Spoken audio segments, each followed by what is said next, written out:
Today at Manchester Theatres, it is my absolute pleasure to be joined by the fabulous Christian Andrews and Holly Sumpton, who are going to be coming to Lowry from the 16th of February in the highly anticipated launch of the tour of the phenomenon that is Operation Mincemeat. I mean, this is a multi-award winning show that is taking over the world, and I love it. I'm so excited. Now, Holly and Christian have both been in Operation Mincemeat previously. And collectively between them have done shows such as Sherlock Holmes, Lovers Actually, and VE and D-Day 80th celebrations as well. So we really are in great hands today. So thank you both so much for joining me to talk about this show that just seems so unstoppable, doesn't it? It's massive.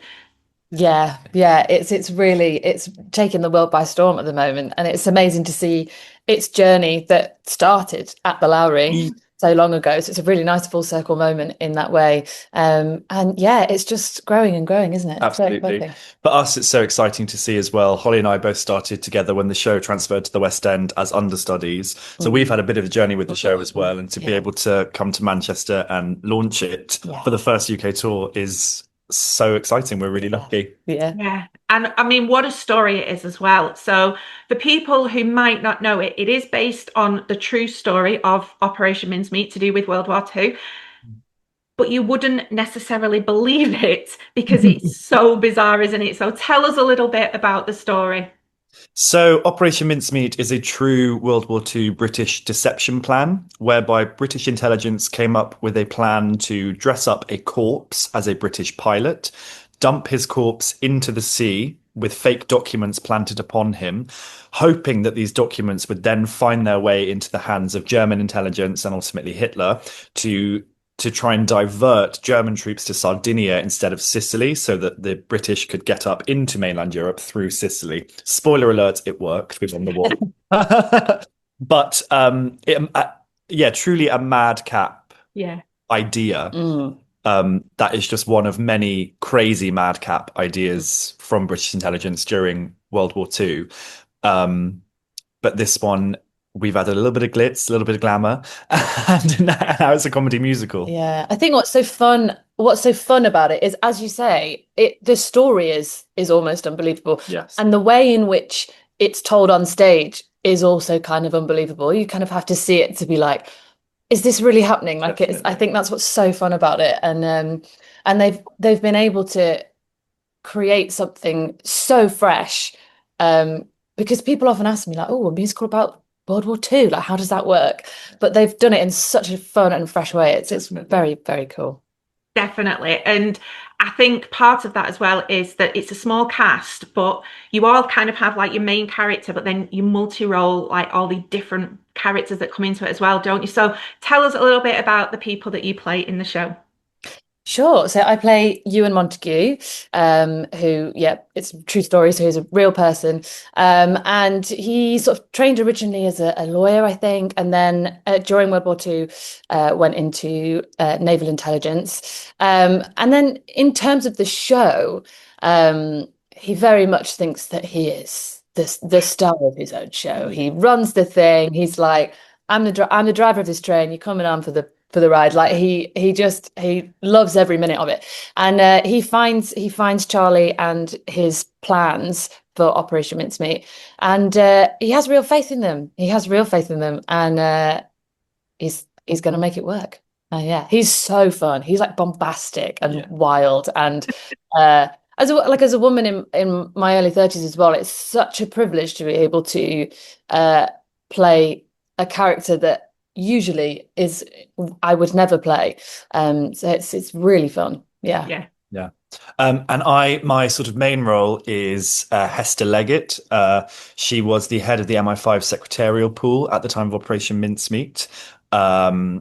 And recently, actually, there was an amazing sort of campaign by the Operation Mincemeat fans called Finding Hester, where they found out about the real Hester Leggett, which was amazing. She was sort of lost to history a little bit due to a misspelling of her name, but we've been able to find sort of like her diaries and like handwritten things that she's written, I suppose.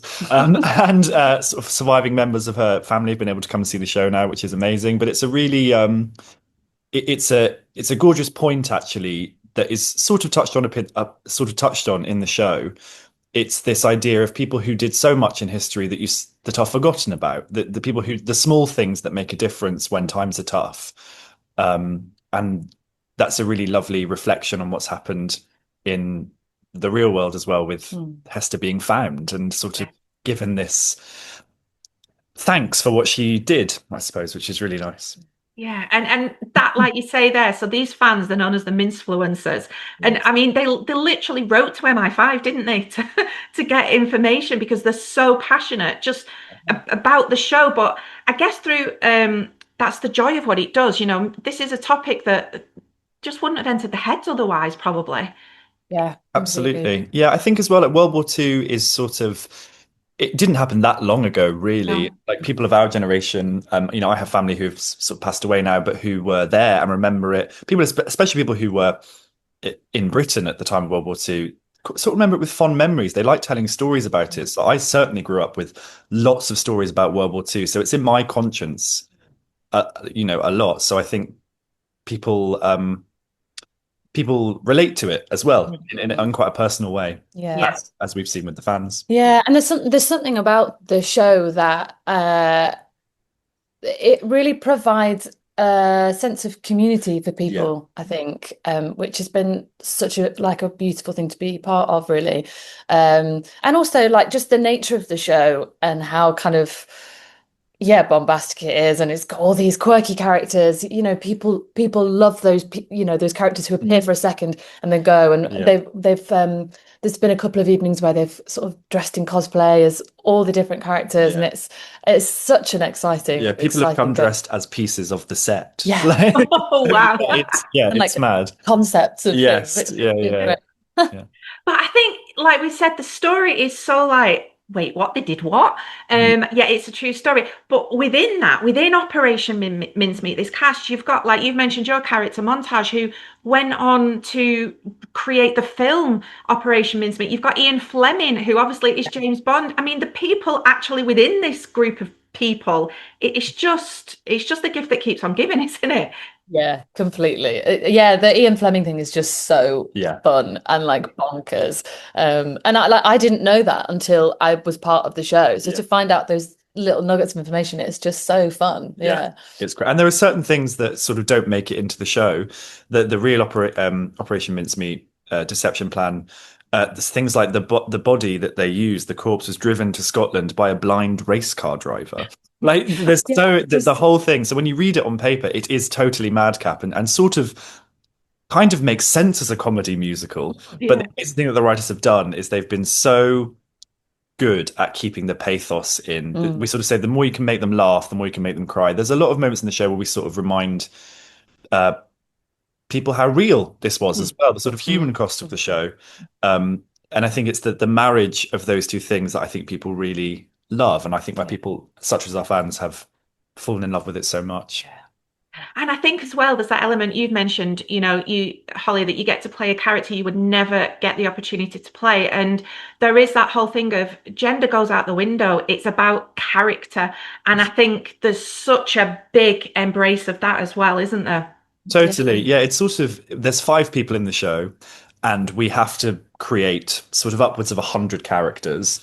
And the question is who's free at that time, rather than who it looks like that person or who is suited to that person. It's 5 actors on stage making something big happen. Yeah, and it's never a pointed thing, is it? It's never like a pointed kind of joke or anything. It's just that's who we exist as in the show, and it's wonderful. Yeah, definitely. And as are the songs in the show. And I mean, not only are they amazing songs, but they cover such a wide variety style. You've got obviously your big musical theatre, then you've got kind of pop music, vaudeville.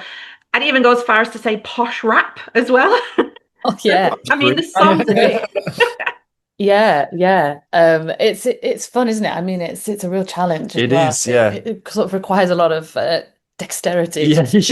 And it's so fast paced as well. But the music is just fantastic. Yeah, in sort of like the first 20 minutes, we're at like sort of 1940s big brass band to like synth girl band pop, just directly after each other. It's It's wild.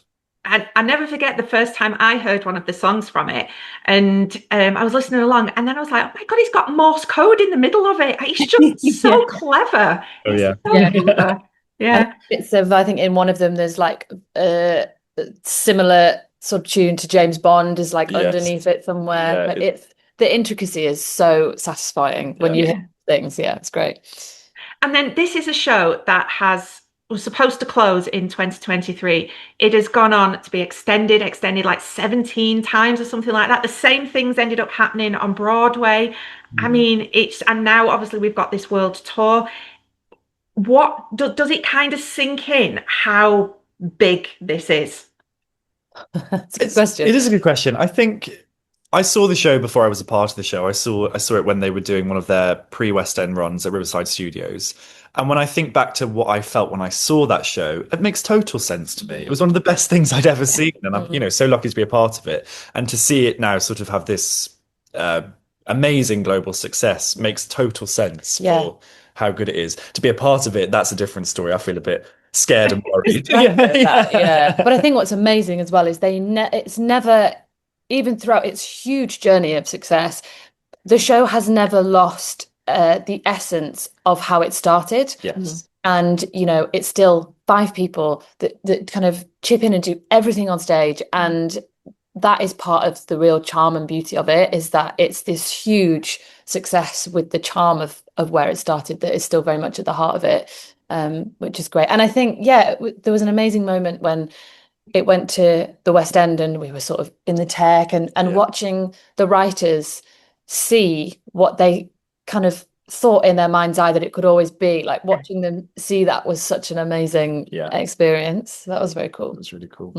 And the whole concept of Operation Mincemeat is kind of based on the notion of look over there. So when you're getting ready to go on tour, finally for you, my question is, if you could kind of do a look over there moment on tour, what would it be for? So would it be to kind of to your fellow castmates, like maybe look over there so you can sneak in and get the best dressing room, or if someone brings better snacks than you do, or what would you use that notion for? Oh, I don't know.